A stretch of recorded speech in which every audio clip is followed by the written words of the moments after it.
Thank you, Jacqueline, and welcome everyone. Well, we're going to be talking about sleep tonight. I don't think there's ever been a time on planet Earth where people have struggled so much with sleep. And there's always a reason for that. I was reading the report of a 116-year-old Russian man on his secrets of longevity. He says, "I hold anger to no man, and I rise with the sun, and I go down with the sun." Notice what it was, one of the secrets to his longevity. And his mind was clear.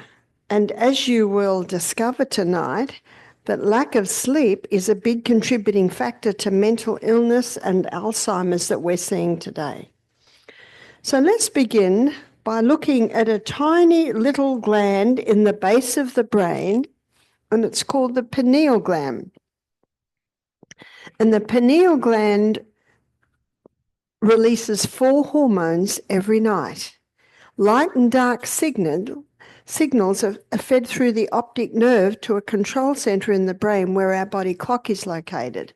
And your body clock communicates with the pineal gland. So notice what is influencing it is the light and dark signals. And that's what the brain gets very confused with now, because when the sun goes down, our body knows it, but there's still light. And especially when our eyes are seeing those close screens. So this is one of the reasons why sleep patterns are being interfered with.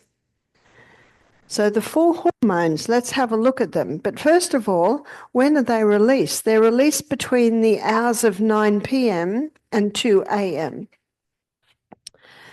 And in summertime, it's of course 10 p.m. and 3 a.m. One of the hormones is serotonin, and serotonin is called the mood hormone. Serotonin is a hormone that helps with good feeling, making us happy. And have you noticed that when the children have late nights, they're not very happy children? In fact, they're grumpy children. And notice when the parents aren't getting a good night's sleep, they're also not great. If you want to feel good, go to bed early and get your serotonin levels. So serotonin is your mood hormone. We had a lady doctor attend our program, and she said, "My husband's also a doctor, and we had a little boy, and we just let him do whatever he wants, eat whenever he wants, go to sleep whenever he wants, and it doesn't make happy children. The Bible says, train up a child in the way he should go." They need a little bit of training.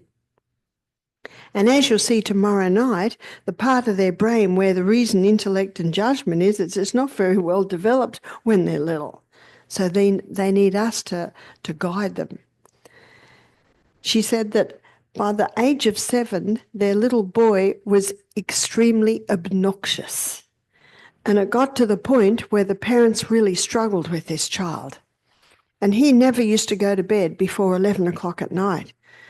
And so the mother and father had a little conference between them, and they said, we're struggling here and our marriage is being challenged. We're going to put this child to bed early. We need a few hours by ourselves. And it's interesting that when parents present a united front, that's very powerful. The child knows they've got no hope when there's a united front. So they made a decision to put the little one to bed at 7 every night. They gave him warning, 7 o'clock tonight, because we love you. And they read him stories. And the first few nights it was a little bit of a struggle, and they'd take turns in going in at 7 o'clock. This is when you're going to bed. The only time that you can really make it worse is when you get angry. So it's just knowing that we're going to get there. They said within 4 days, he was sleeping at 7 o'clock at night. And they said it certainly helped us to have a little bit of time alone. But something happened. They got a new child. Isn't that interesting? Instead of being miserable, instead of being confronting all day long, now he didn't suddenly become the perfect child, but there was a big change. He was now getting his serotonin levels. But I think something else happened, and that is that children are very comfortable when they've got guidelines around them. It's almost like it gives them safety.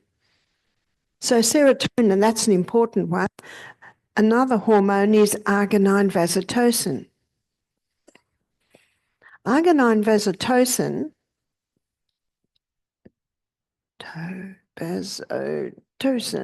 arginine vasotocin is a hormone that puts you into a deep sleep. So as you can see, going to bed early is important for going into the deep sleep. Many people think if they can't sleep, if they go to bed later, they'll get tighter and they're more likely to go into a deep sleep. But the opposite is actually true. The earlier you go to bed, the more likely you are to go into a deep sleep because of arginine vasotocin. Arginine vasotocin, it's also something else, which is our natural painkiller. Did you know you have your own natural painkiller? And it's arginine vasotocin. But when we use arginine vasotocin, which we will naturally use without even thinking about it if we have pain of any sort, there is a waste. And the next night, if that waste is still hanging around, arginine vasotocin isn't released again. And so through the day, we need to do something to release the waste. And what that is exercise. I have a friend, and she was a nurse. We were all nurses in about the 1970s, 80s. And in those days, nurses used to do a lot of the lifting. And we lost a lot of good nurses because their back. They would hurt their back. And this happened to my girlfriend. And she hurt her back very badly. She went to the doctor. They did a slight operation, but they couldn't do a lot. They basically sent her home with painkillers. And she knew that the future didn't look good because she was only in her mid-30s. And then came to town a pain specialist, and he was giving nightly meetings. And he talked about arginine vasotocin.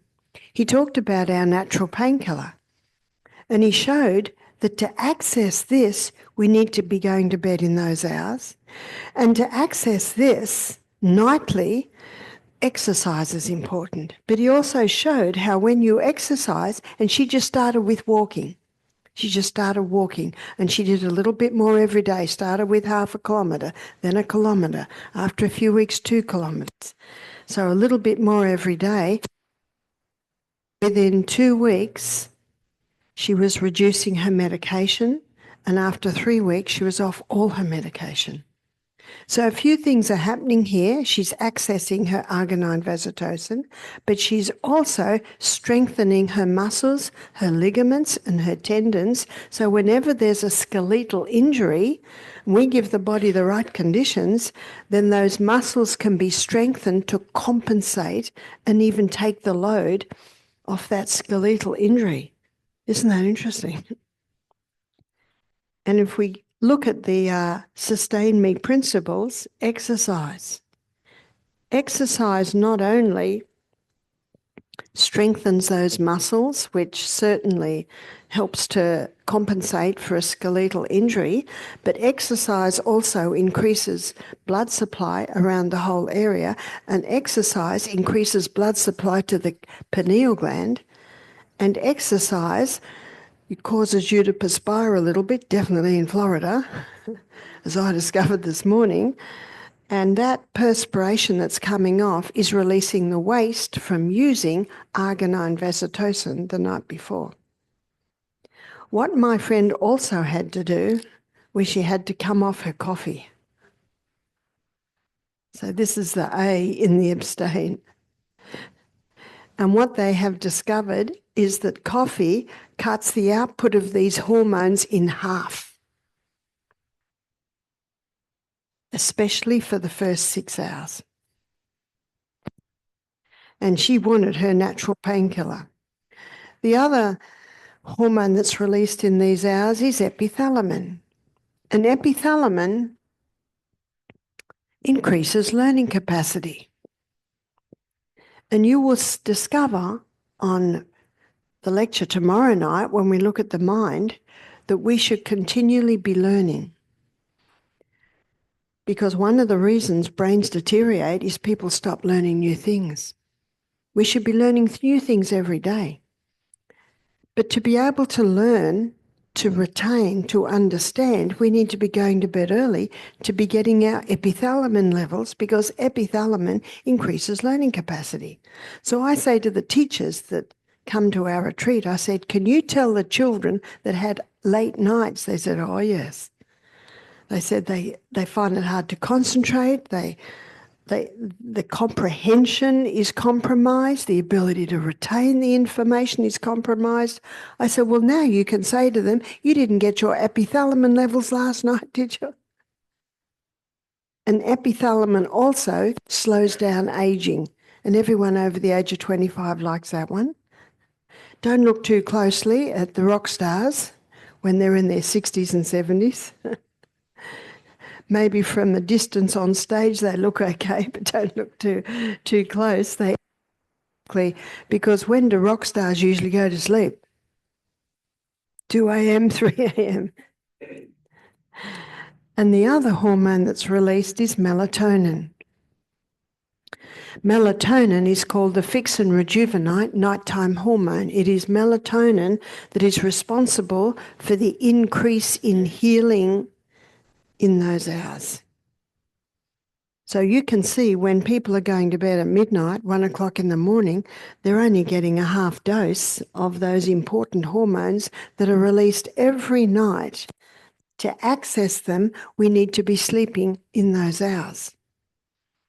What they have discovered is that, yes, caffeine cuts them in half for the first 6 hours, but also alcohol, 40% reduction in the output of those hormones when someone's taking alcohol.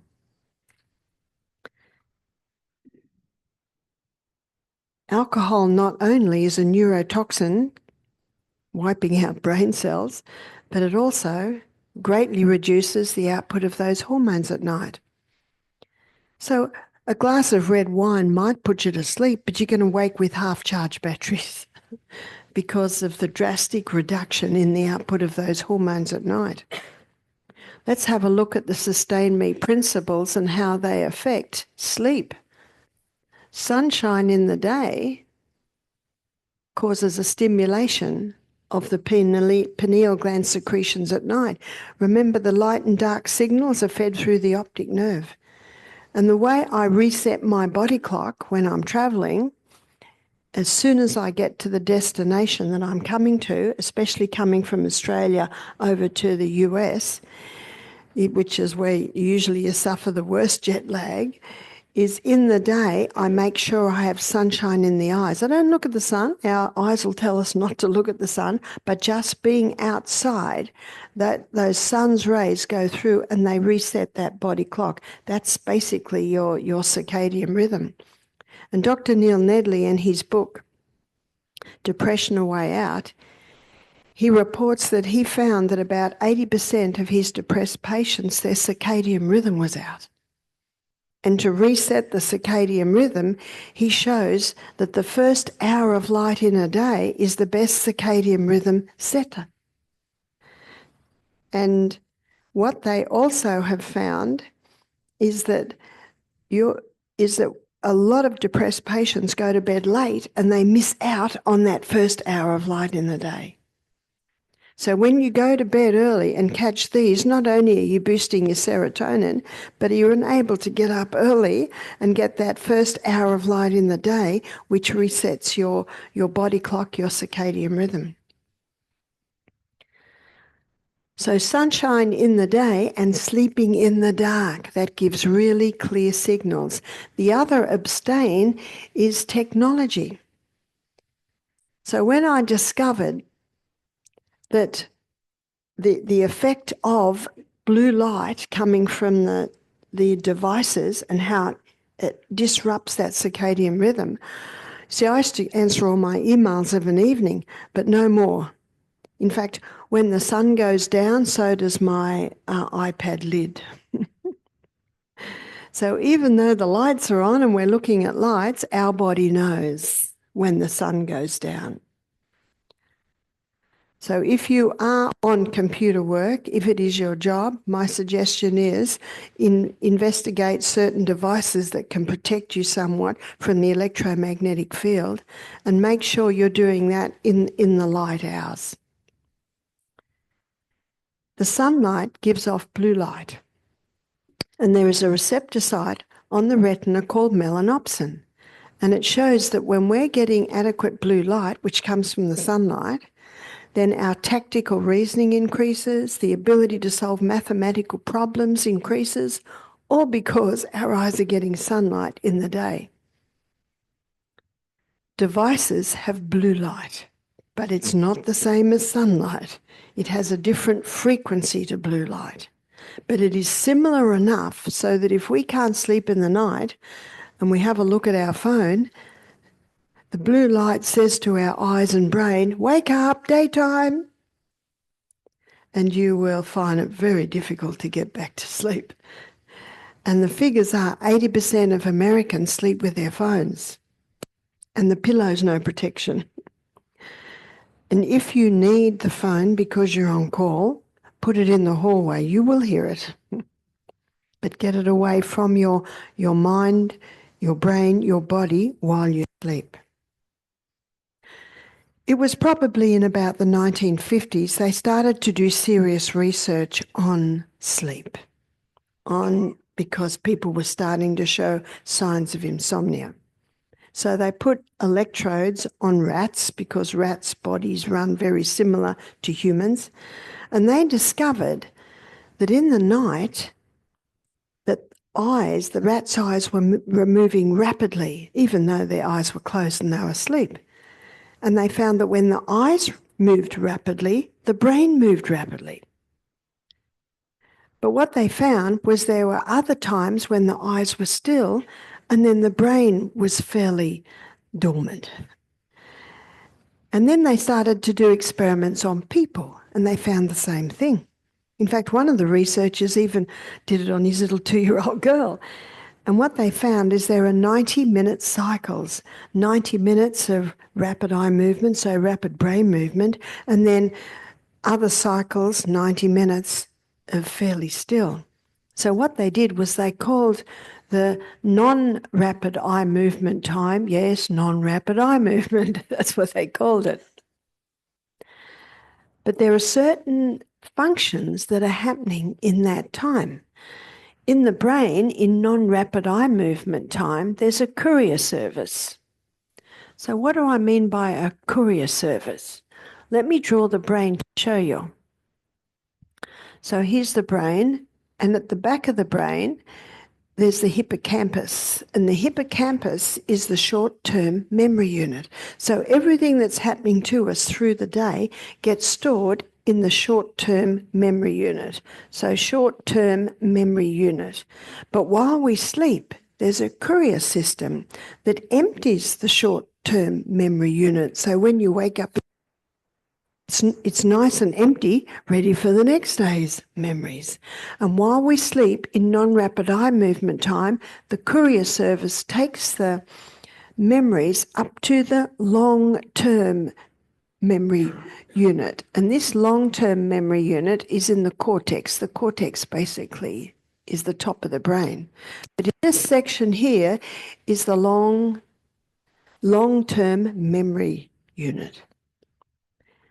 So that's happening in non-rapid eye movement time. Something else is happening in non-rapid eye movement time, and there's a cleaning system. And this cleaning system happens under the action of glial cells.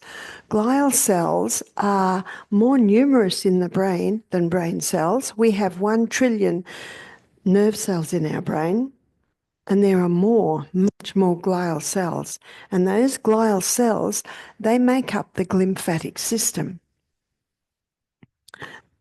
And it's in non-rapid eye movement time that the glymphatic system is active. It's almost like what's happening in the cities in the middle of the night. That's when the street cleaners come out, isn't it? So your street cleaners come out in the middle of the night. They're the glial cells that make up the glymphatic system. So what are they cleaning? They're cleaning up waste from neuronal activity. They're they're cleaning up waste from the combustion of glucose and oxygen in the cell. So they're the night street cleaners in our brain.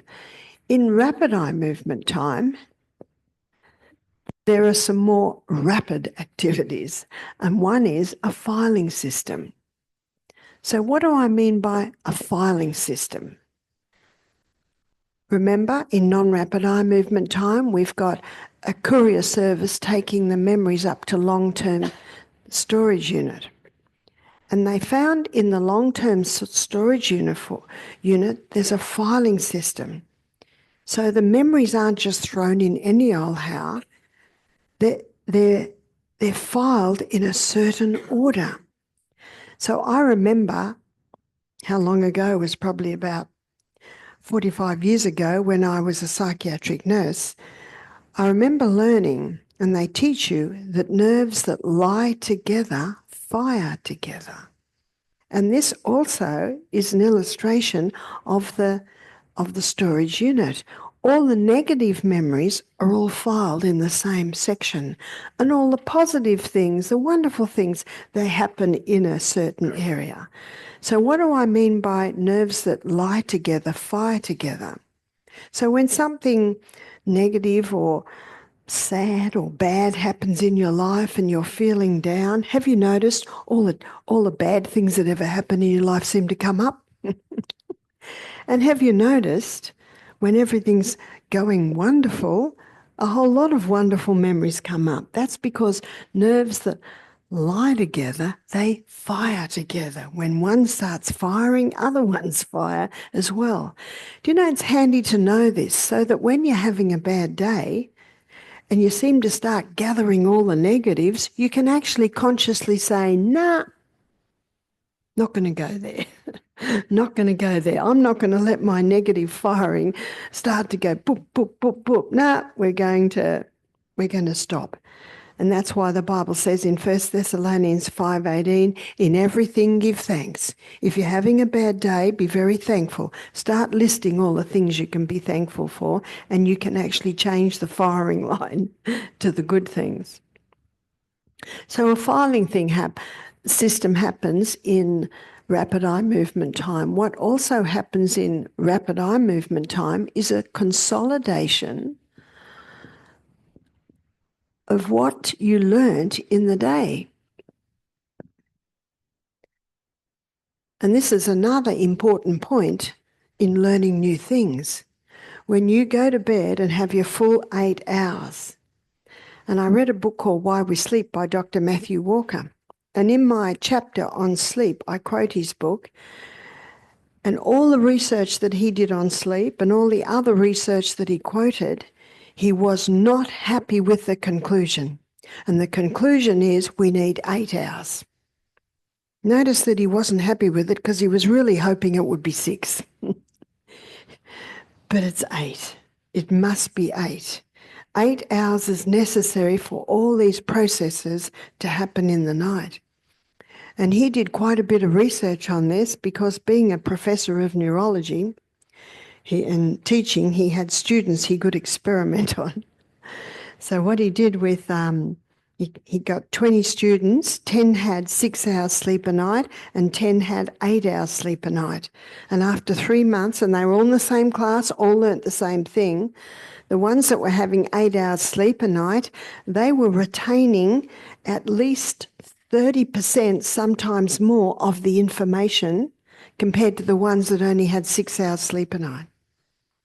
Because the 8 hours were getting their full quota of rapid eye movement, which there's a consolidation or a settling in and a retaining of the information that you learn through the day. What's also happening in rapid eye movement time, this is dreaming. And what the research is showing is that dreaming has a purpose. It seems that the dreaming is necessary to know how to file. Have you noticed all the weird and wonderful things that come into your mind when you dream? And what it's being revealed in the research, that is necessary to know how to file. As we'll find out tomorrow night, the front part of our brain is where our reason, intellect and judgment lies. But when we're asleep, that's asleep. And so there's nothing to hold back all sorts of strange things that come to our mind. Have you ever woken up and you're glad no one knows what you just dreamt because it's so crazy? Yes, it happens to me a fair bit.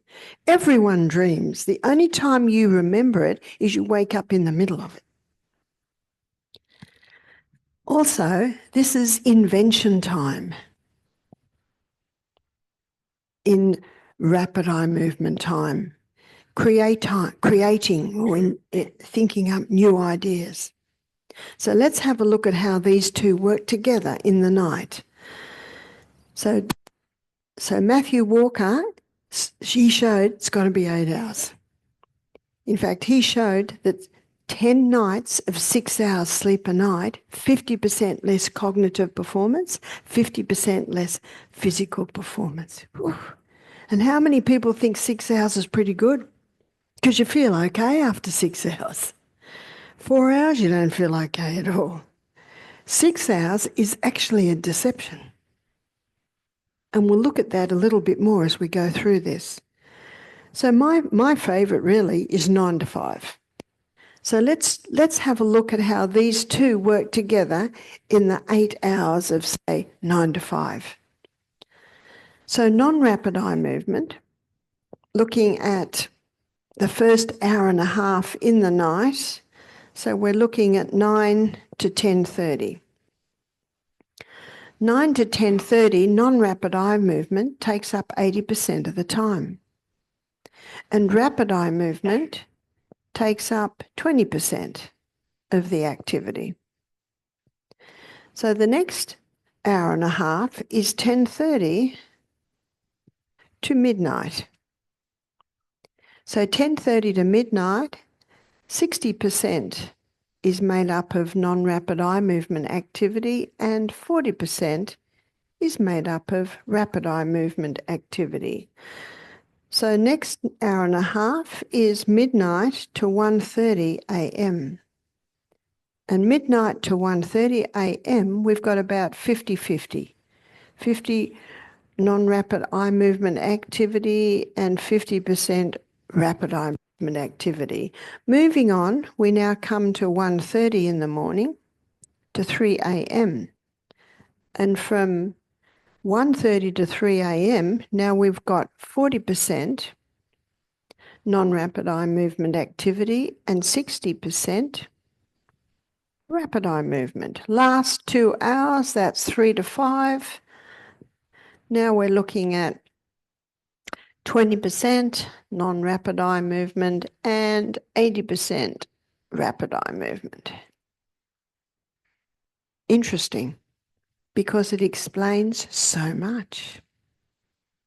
So if someone's going to bed at midnight, they can actually wake with their short-term memory unit has still got memories in it, because it's in the early part of the night that the courier system is doing the deliveries.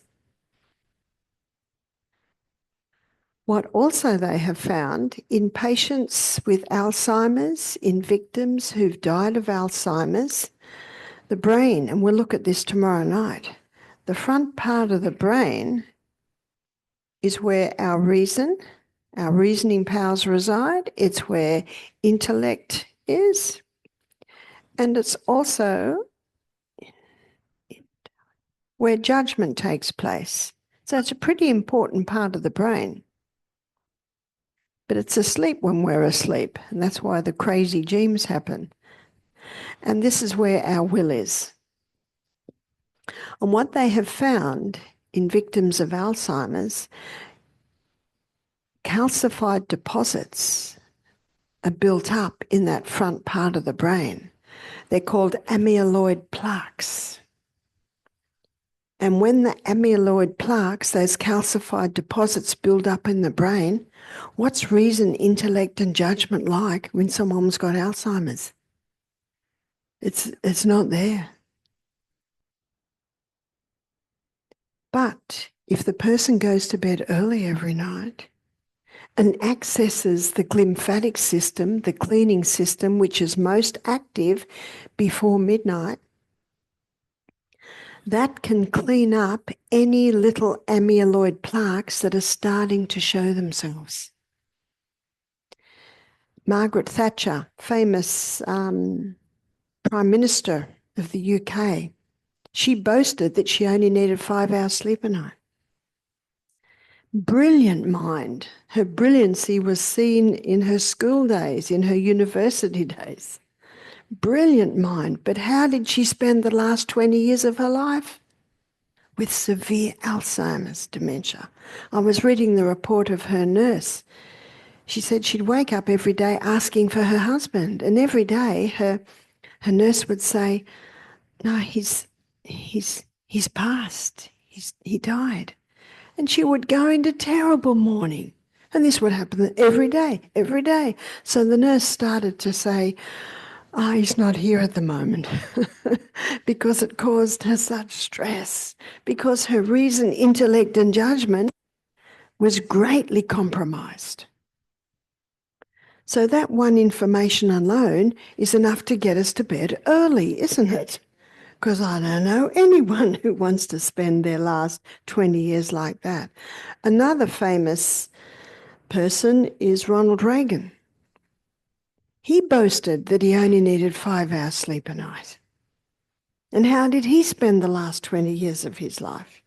Also with severe Alzheimer's, dementia.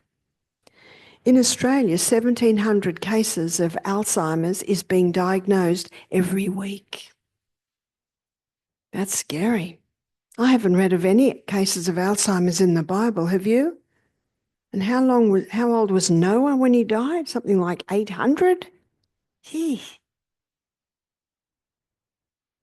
And my friend who works with Alzheimer's Australia, she said, "I've got 20 patients in their 40s with Alzheimer's.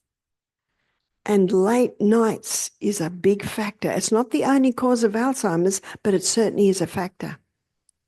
She said a lot of the patients started taking recreational drugs when they were 12 and 13. So that certainly was a contributing factor because it's damaging nerve cells.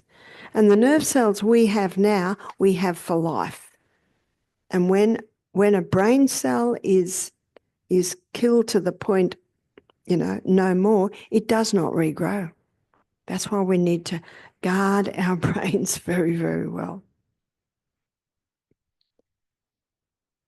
But going to bed early, you activate your glymphatic system, which regularly cleans it up.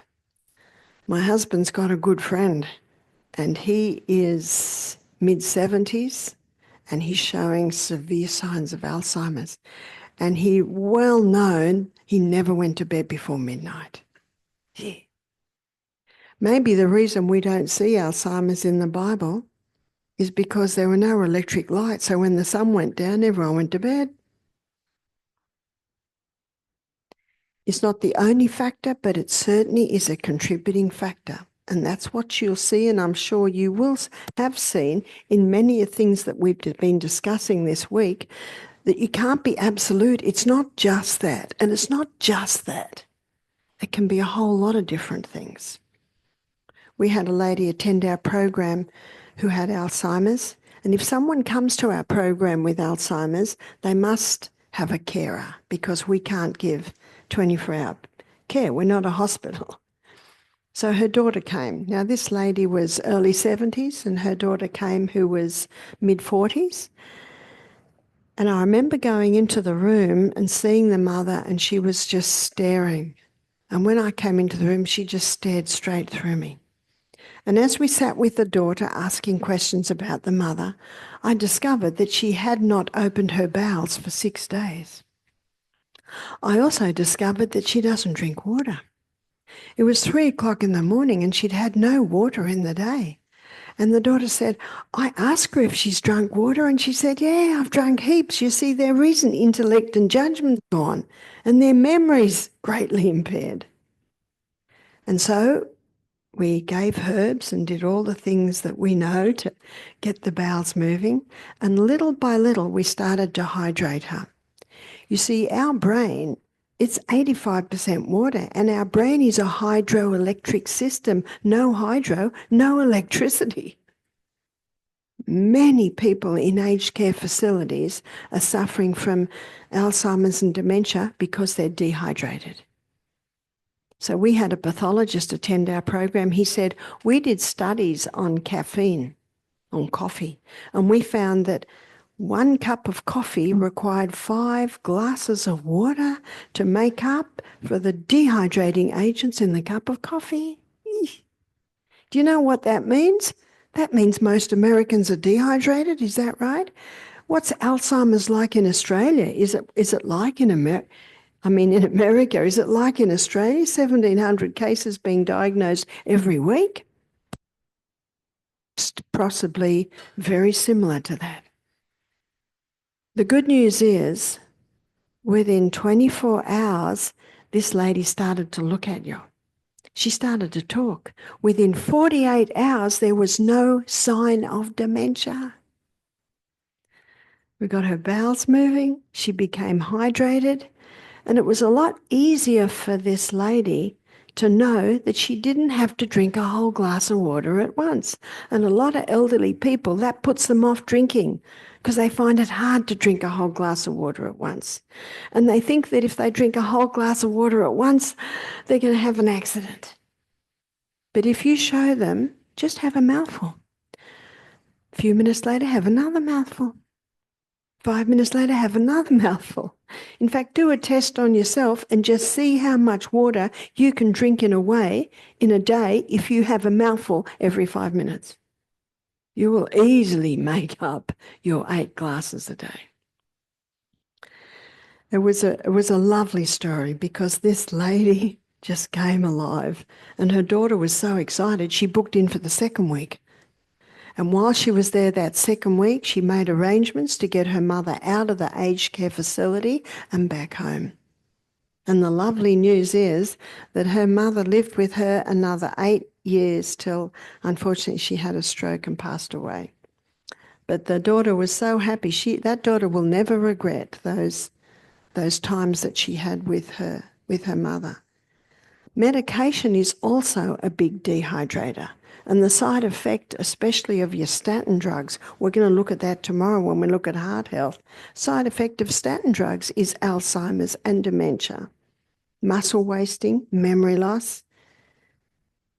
You see, there's always a cause.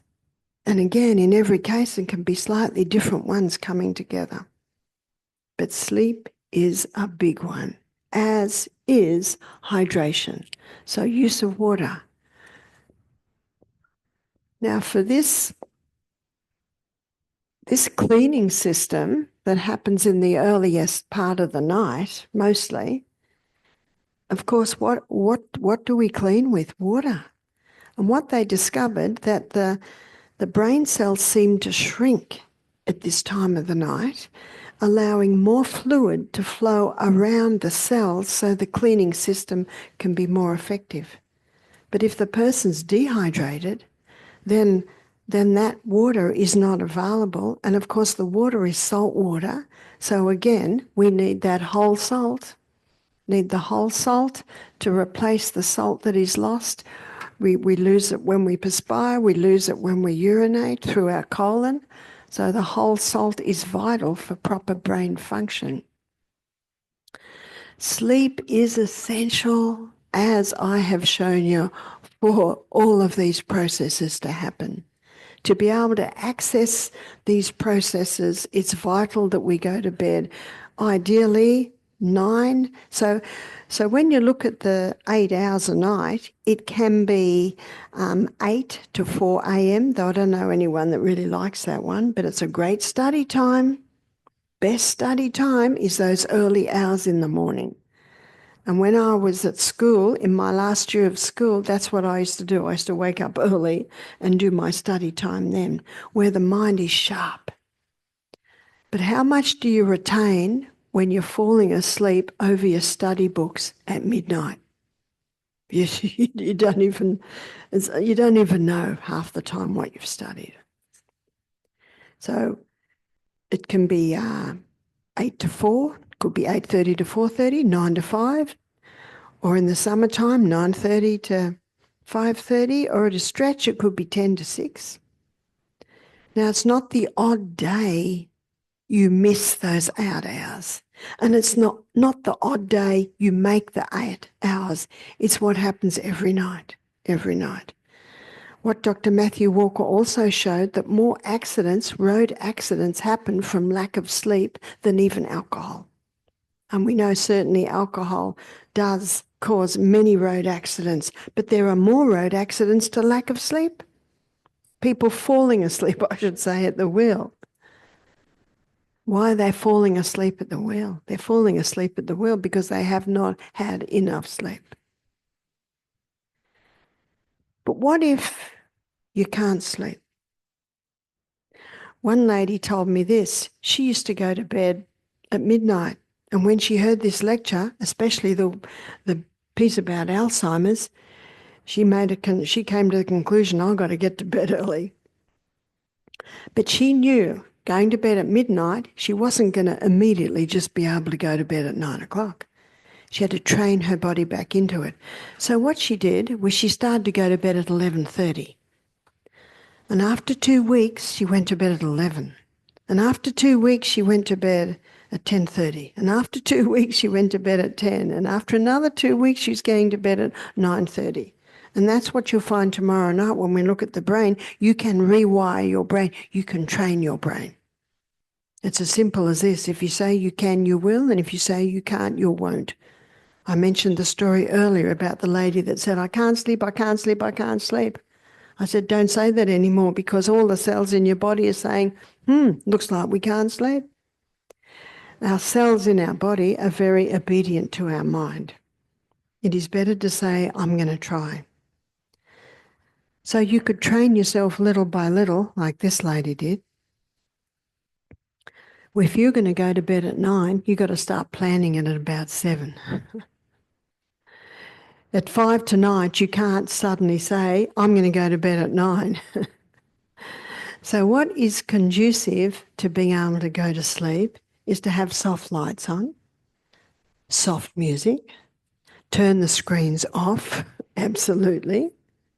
And if you do watch something on the television isn't quite as bad as the up-close screens, like your iPhones, iPads, Game Boys, computers, because it's a little bit back in the distance, and our peripheral vision knows that it's dark out there.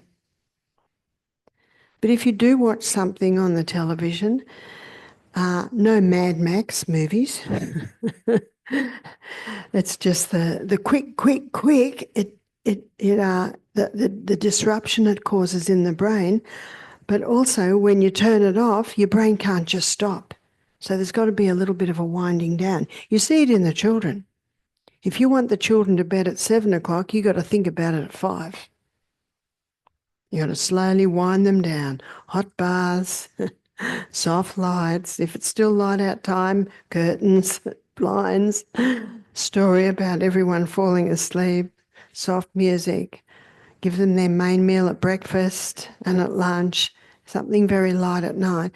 And bananas are a great evening for kids, because bananas help to produce melatonin.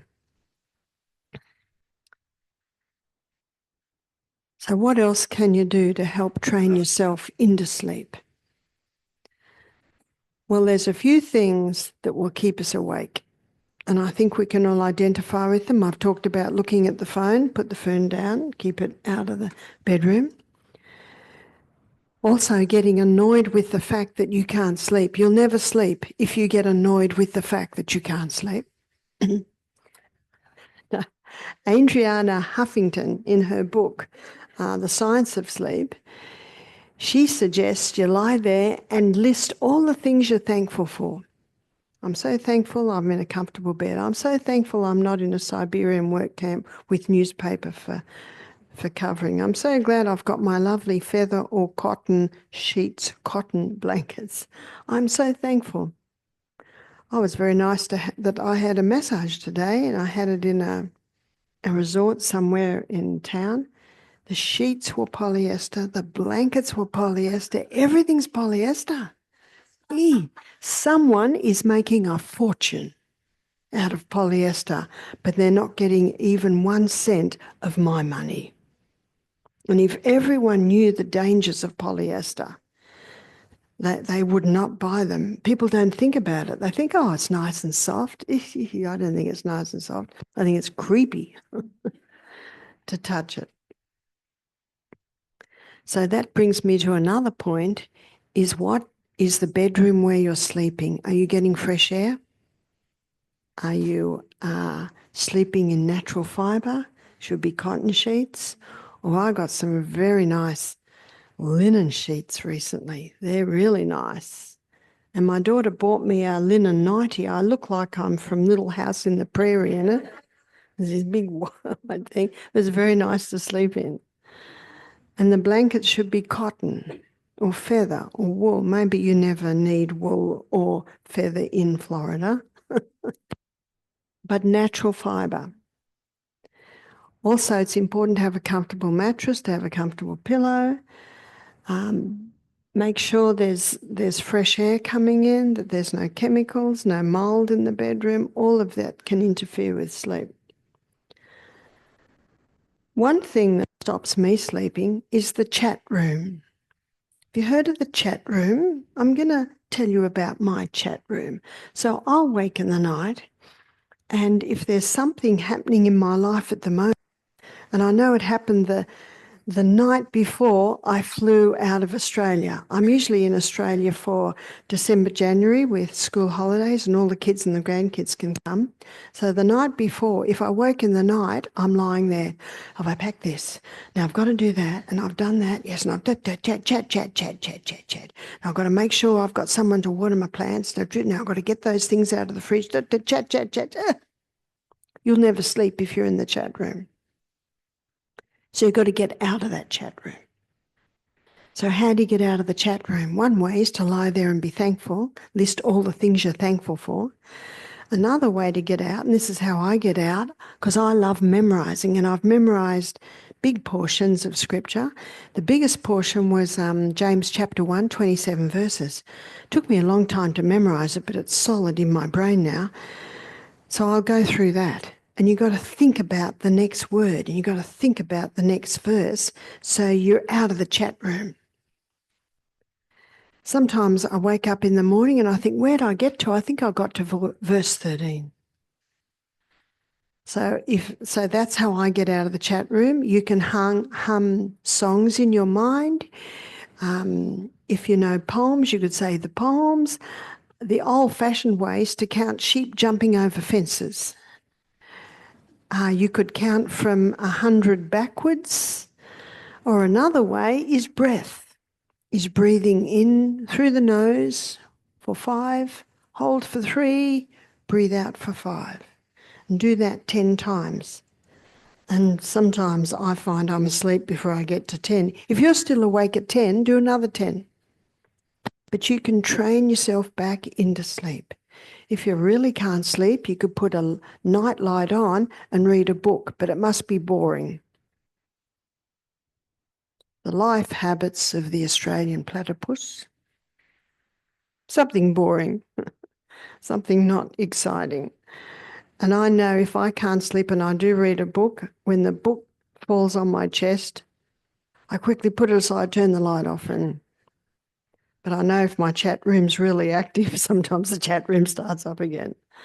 But it's usually like the night before I flew out. So it's recognising the chat room and taking steps to get out of it. One girl said to me, she pictures someone in her childhood, maybe a great aunt or a grandmother that she loved, their house, their beautiful garden. So picturing all of this can get you out of the chat room. And so that's one way to train yourself back into better sleep. There are some herbs that you can take that will help with putting you to sleep. One is valerian. It's not a very nice tasting herb, but you can get valerian capsules, you can get valerian tablets, and it's a mild tranquilizer, mild sedative.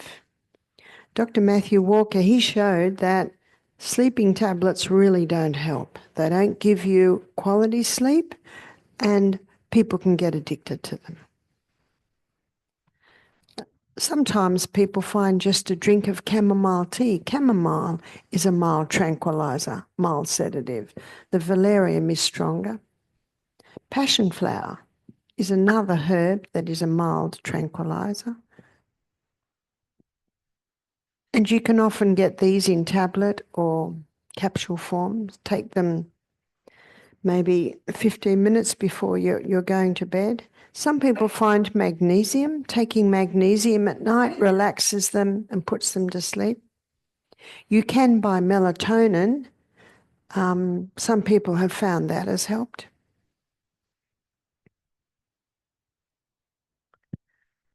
Looking at our Sustain Me principles, trust in God, trust in divine power.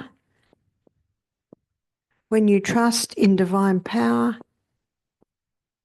you're thankful. Father in heaven, I'm so glad I can't sleep. Now I can talk to you.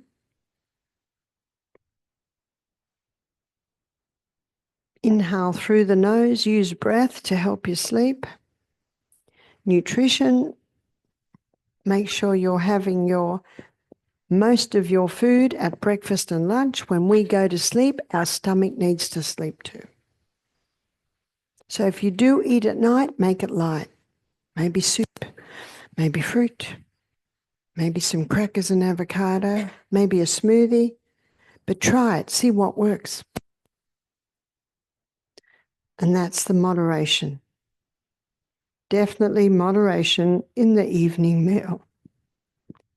And that's how the Sustain Me principles can help give us a better sleep. I have listed these basic principles in my book, Sustain Me, under the chapter Sleep, where I quote some of the books that I have referenced there. But it is a big problem today, is insomnia. One other aspect, and I have found that some ladies have told me going through menopause they start to struggle with sleep, and they found that applying the wild yam cream. In fact, we had one program and we had 2 menopausal ladies there, and after 2 nights they came out so happy. They said, "We're sleeping." And we think it's the yam cream. And I hate to say that this is going to happen in every case, because it may not, but it is also a contributing factor. That's why you're the doctor.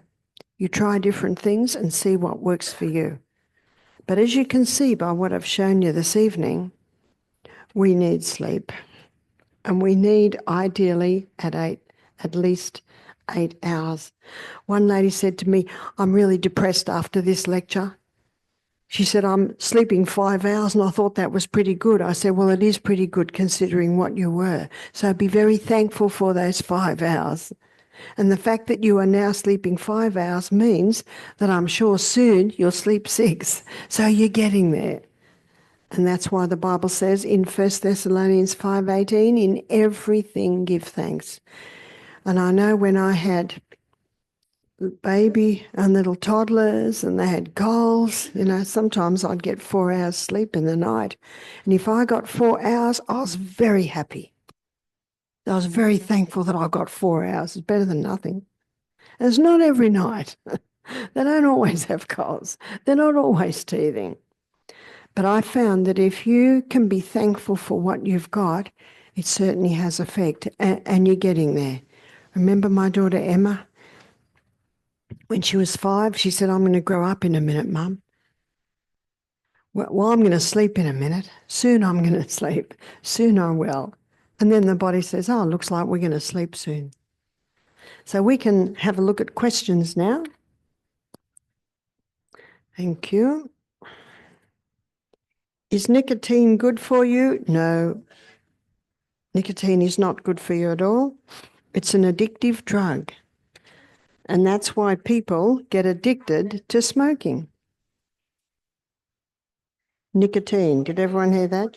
Yeah. In fact, we see it at our retreat. People do certainly struggle on that first day when they're coming off cigarettes. But because of the the detox, and we also give them mild tranquilizing herbs. They're sweating it out in the steam bath. They recover much quicker than if they try and stop at home. Some people come with nicotine patches, and I say, you won't need them and you better not having them because it just delays the agony. Can sarcoidosis, lung disease, be cured naturally? Or is there something we can do to help with the symptoms? And as I mentioned earlier, I don't like the word cure. I like the word management. And often situations like this, there's quite a bit of damage, but castor oil compresses on the chest and also on the back, that can help to soften the scarring from sarcoidosis. It's also important to only breathe with your nose so that your nose is getting the freshest of air. What toothpaste do you recommend? I'm not sure what your brands are. It's a matter of reading your labels. Make sure it's got no sugar in it. I prefer not to use fluoride. Toothpaste is chalky. You know why? Because it's mostly sodium bicarbonate, and some people choose just to dip their toothpaste or their toothbrush in sodium bicarbonate. And if you want to make it taste nice, you can put a bit of drop of peppermint oil in it. But I'm sure in your Trader Joe Whole Foods type shops, there are some healthy toothpaste. A lot of toothpastes have xylitol in it, and and xylitol is actually quite a good sweetener to have in toothpaste because it's antimicrobial, antibacterial. What is your opinion on grounding sheets and mats? I think grounding's great. We need to ground more, especially if we're in touch with technology a lot. And the easiest way to ground is go to the beach and walk barefoot up and down the beach. Or if you've got some nice grass, grounding on the grass. And I have never used the sheets or the mats, but if you live near electrical towels, they certainly can help. Do you recommend comfrey for osteoporosis? Yep, certainly. The comfrey cream is good to rub into it, and comfrey cream has a growth stimulant, so it can stimulate rapid healing in the bones. I told the story of how I healed my broken wrist, I think quicker than usual because I was putting the comfrey on that. But there's a chapter in my book, Sustain Me, on osteoporosis, where I show all the things you can do to build strong bones. How to help a person with Alzheimer's and to avoid getting it. I think tonight you've learnt quite a few tips on how to avoid getting Alzheimer's. And if someone has Alzheimer's, it's very difficult when it gets to the point where, you know, they've lost their reason, intellect and judgment.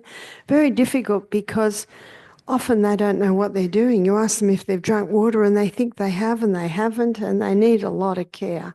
And that's why a lot of people end up putting people with Alzheimer's into aged care facilities because it's very difficult to look after them. And that's why we have to look after ourselves so we don't get there. But there's a book called Stop Alzheimer's Now by Dr. Bruce Fife, and he shows how the coconut oil and also the ketogenic diet can help in some cases that aren't too advanced to actually stop the progression of Alzheimer's and even get improvement. Is it safe to drink 2 cups of non-GMO organic soy milk a day for a premenu woman? PREMENU. Premenopause woman. Do you know there's no need to drink milk? There's no need to drink milk at all. You're going to get all your nutrients in your food. Is it safe? I don't see that there's a need to. For ear infections, hydrogen peroxide, yes, a little bit of hydrogen peroxide in the ear can help, but cooked onion poultice is one of the best, brings great relief. I've had blurring vision since having COVID. What can I do? It is affecting driving. In my book, Sustain Me, I have a chapter on the eyes, and there's a book that I quote in there called Better Eyesight Without Glasses by Dr. William Davis. And he shows, in fact, I would buy the book if I was that person and read it and look at all the ways that you can strengthen your eyes. Is there a way to treat and heal tinnitus, ringing in the ears? Ringing in the ears is often a result of damage to the fine mechanisms in the ears, often from very loud noise exposure in times past. So all rock stars have it because of the loud thumping of the music, most of their teenage years, or their adult years, I should say. Also, people that have been in war and have been exposed to very loud noises, and people that have used jackhammers. But we have found improvement, because that fine mechanism is damaged, but we have found improvement when the lifestyle is improved, and stopping the 5 allergens, the wheat, dairy, oats, peanuts and refined sugars, helps to keep the eustachian tubes clear. The eustachian tubes connect the ears, the eyes, the nose and the mouth. And when those tubes are clear, then the ringing in the ears, the tinnitus, can definitely reduce. Hawthorn berry supplement for heart palpitation. What is recommended dosage daily? How long usually before you see effects? Well, it depends on so many things. One of the reasons for heart arrhythmia, palpitations, is caffeine. Caffeine certainly can cause those heart arrhythmias, but also wheat, because of the complex structure, the body can react, the heart can react in getting the heart rate up. Hawthorn berry, so it's important to stop anything that contributes to it, but the hawthorn berry strengthens the heart. You can't overdo hawthorn berry. It's a very safe herb. We have tablets that we sell at our retreat, and each tablet has 1,060 milligrams per tablet, and you could take 6 of those a day. So that's getting up to nearly 8,000 milligrams a day. So it's a very safe herb. Best herbal treatment for bronchitis. Kids have cough since 3 weeks. Onions are not working anymore. Do you know the onions certainly do help with night coughing? I'm very cold. Could you get my wrap? I find the air conditioned very cold. Thank you very much. I'm not jumping around the stage anymore, so I'm getting a bit cold. I'm fine, huh?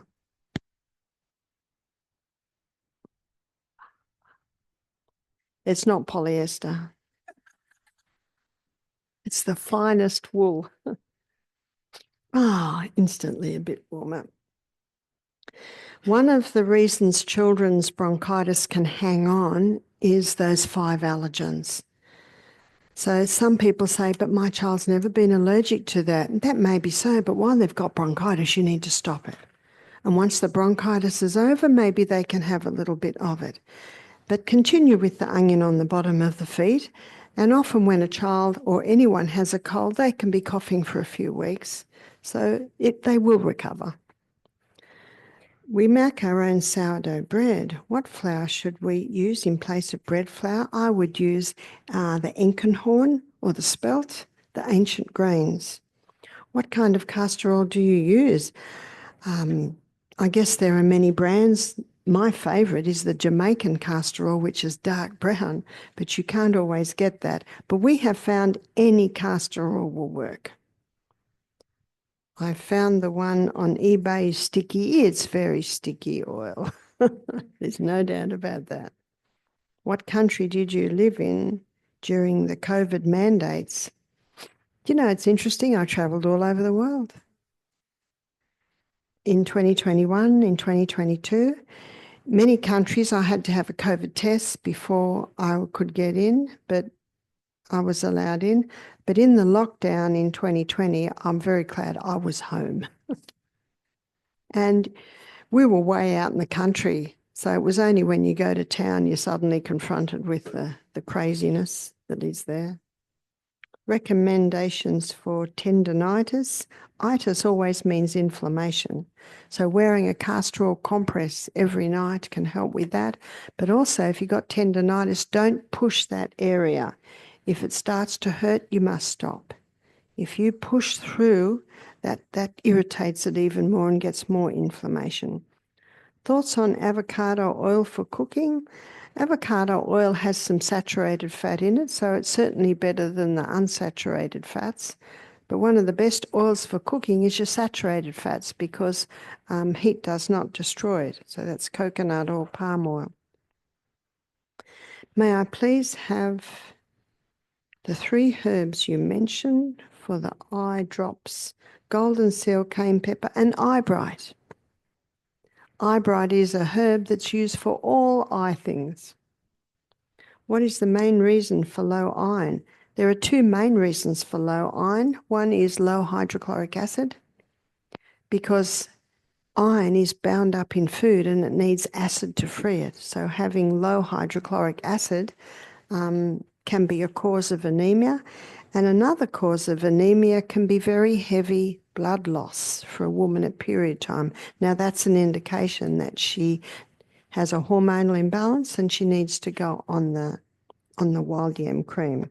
In my book, Sustain Me, I have a whole chapter on anemia. My feet are always cold. I can even sleep with slippers on. Now, I'd like to suggest that when you get out of a hot shower, your feet aren't cold. So what you got to do is warm your feet up and then put the slippers or the socks on. And you have a look at the slippers. Are they made out of polyester or are they made out of wool? If you put cold feet into woolen slippers, they stay cold. You've got to warm the feet up.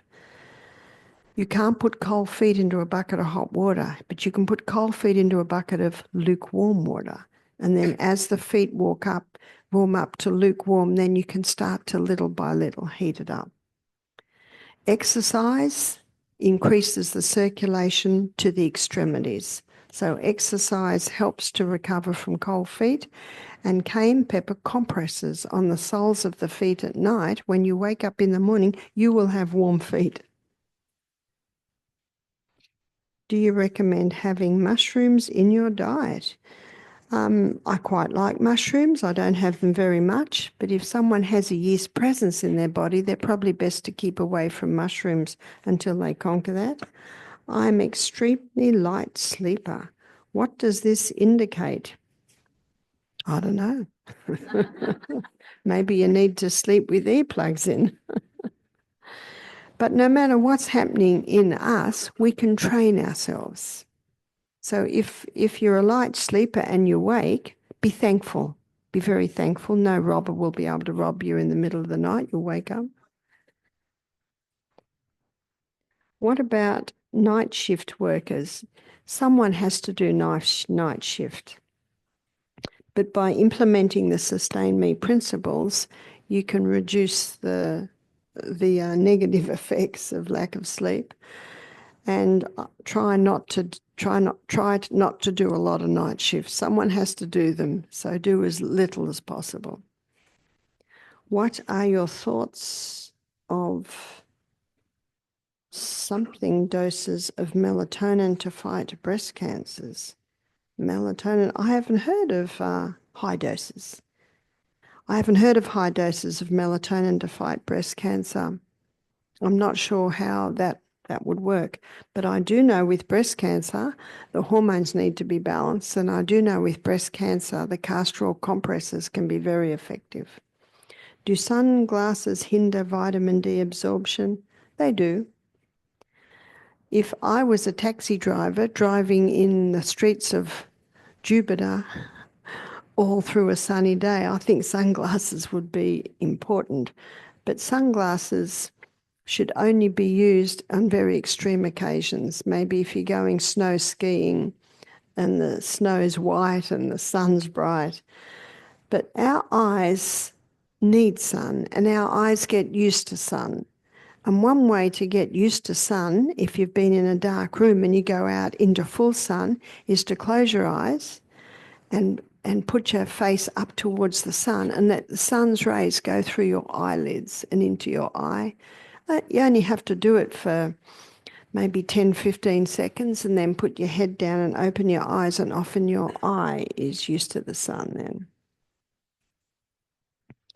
To help stop growth of cancer, we stop using carbs and glucose, but how do you control the glutamine naturally occurring in the body? Does it feed cancer?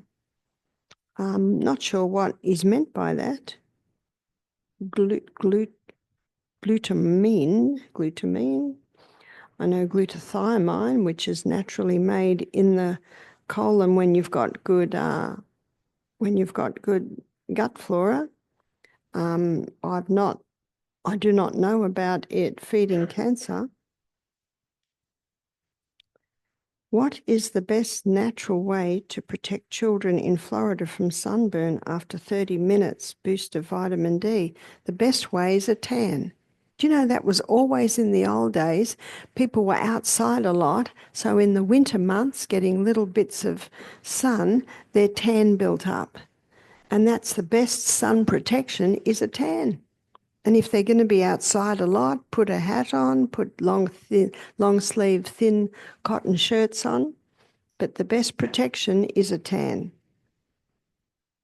When I used to go to the beach with my children, they all had to have 4 hats. They all had to have 4 T-shirts and 4 shorts, because when they got wet and get a bit cold, well, then they put the next lot on. And then early in the morning and at the end of the day, they could take the top off, because it's the middle of the day when the sun is the strongest that is more likely to burn. But the worst time to go to the beach is in the middle of the day. Best time to go in the beach is early morning or late afternoon. I can't sleep while my husband snores. Well, you can introduce your husband to mouth tape, taping the mouth up. One lady told me that her husband snores and she started to hum songs in her mind in rhythm with his snoring. Do you have any suggestions for me to sleep or my husband stops snoring? Yes, mouth tape, because it's usually mouth breathing that's the snoring noise. And also keeping the eustachian tubes clear by reducing or stopping the 5 allergens, and having most of your meals in the middle of the day, early in the day. All of those things can certainly help reduce snoring. And so ends the questions for tonight. Look forward to seeing you tomorrow. Take care.